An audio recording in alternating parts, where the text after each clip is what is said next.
Everything is there. In Itesezi, there are about 20 lodges along the lake. These lodges, there are very few. People have got very few information about what they can offer. These are beautiful, high-class lodges that can bring a lot of money to contribute to the GDP of this country, that can employ a lot of young people, that can make its economy unlock. But very few is said about them. The tourists who go to Livingston, they are supposed to create a connection.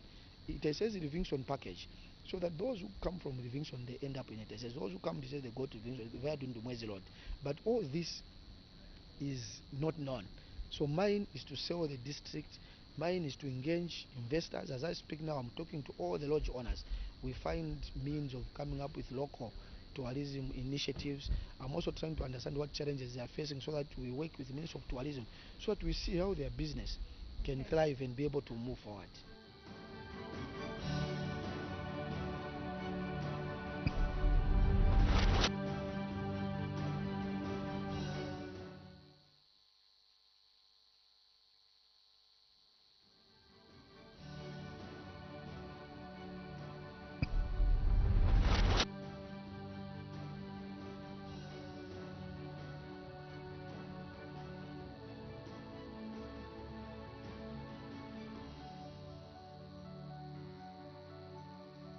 My full name is Tacharoyotam, Member of Parliament for Chama North.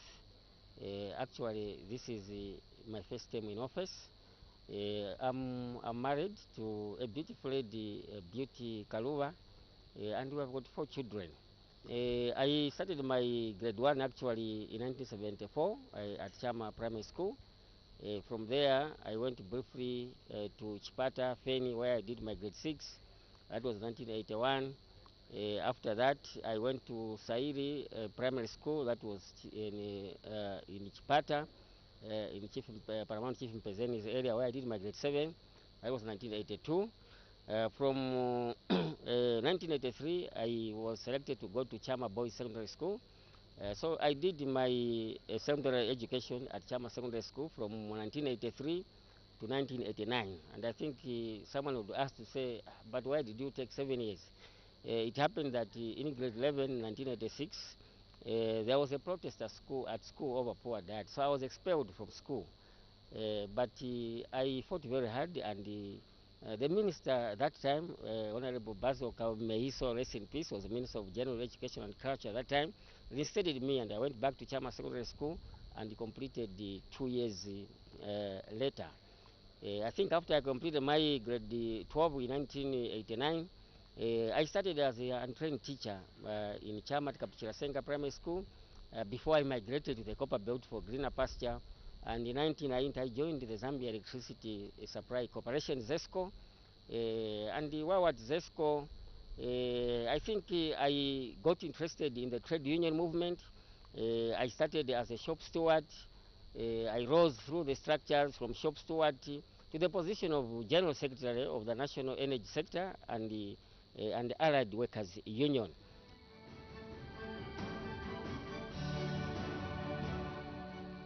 My constituency is in Eastern Province. I think some few years ago it was in Mchinga Province, but in the first place it was in Eastern Province. But when President Sata became president, he decided to realign Chama to Mchinga. And now President Hakainde Hichilema has decided to take Chama back to Eastern Province.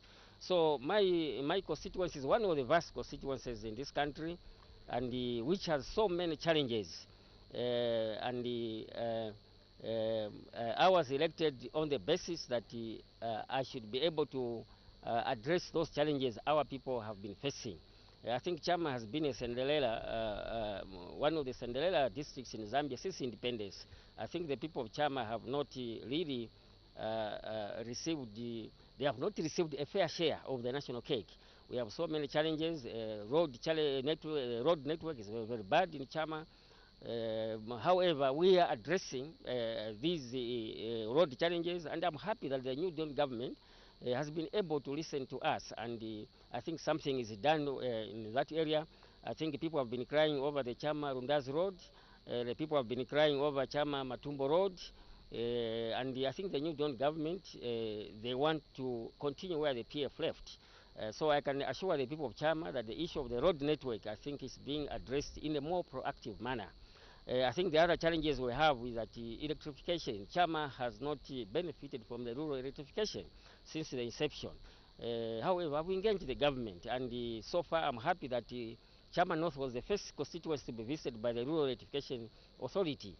So I can assure the people of Chama that I'm working very hard to ensure that at least out of 13 wards, we only have one ward which has electricity, that's Kampemba ward. But very soon I think the people of Chama will be able to also benefit, enjoy the electricity. And I'm happy that ZESCO is working day and night to ensure that Chama is connected to the national electricity grid. I think the other challenges we've been facing there is the issue of water. You know, from independence, our people have been confronted with a lot of challenges. And you see, most of our women draw water from crocodile-infested rivers, and every year we record fatalities. And because of that, we have put a radical plan. We are drilling a number of boreholes where we invested a lot of money in the water reticulation. So I'm very confident that before the end of this year, I think the people of Chama, the problem of water, I think, will be resolved very soon. And also the government is also supplementing. They are giving us boreholes. So with the boreholes from the CDF, I'm sure that the issue of water, our people being killed by reptiles, I think may be a thing of the past. Communication network, there are some wards which don't have communication network. Chivale, that is in Kankawad, Chiruvanama, Mazonde, in Lundu, there is no mobile communication network. And we engage the government. And I'm happy to assure the people of Chama that very soon those areas are going to communication towers will be installed, and I think the government has already done the tendering. I'm very sure that before the end of this year, if communication towers are not installed this year, I'm very sure that in the first half of 2023, the communication towers are going to be installed. Man-animal conflict has been a huge problem for the people of Chama. You know, Chama was classified as a game management area in 1947.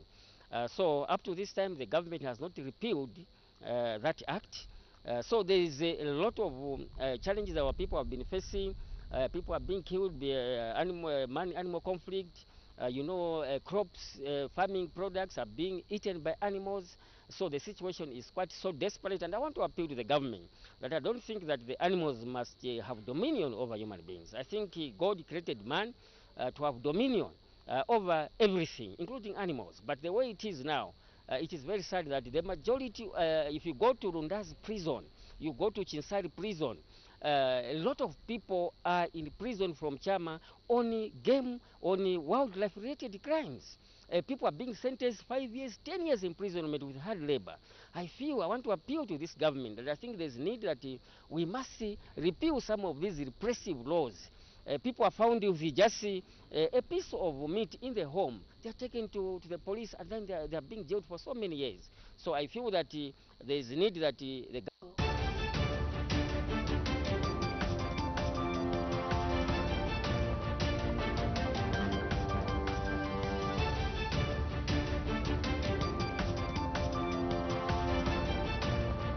submission, followed by further interaction, which might involve questions and other observations that will arise from the submission. So I would request the honorable members to proceed with their personal introductions. Thank you, Chair. Good morning. I'm Edgar Singombe, representing Dundumwes constituency in Kalobo Southern Province. Thank you. Good morning, witness, and you're welcome. My name is Michael Katambo, a member of parliament for Masaiti Parliamentary Constituency on the Copper Belt Rural, and a member of this committee. Thank you, Chair, and good morning, witnesses. My name is George Kasabila Kandafura, member of parliament for Serenje Central, and a member of this committee. Thank you. Thank you, Chair. Good morning, JCTR. My name is Alan Banda, Member of Parliament for Chimama constituency in Kitui. Thank you.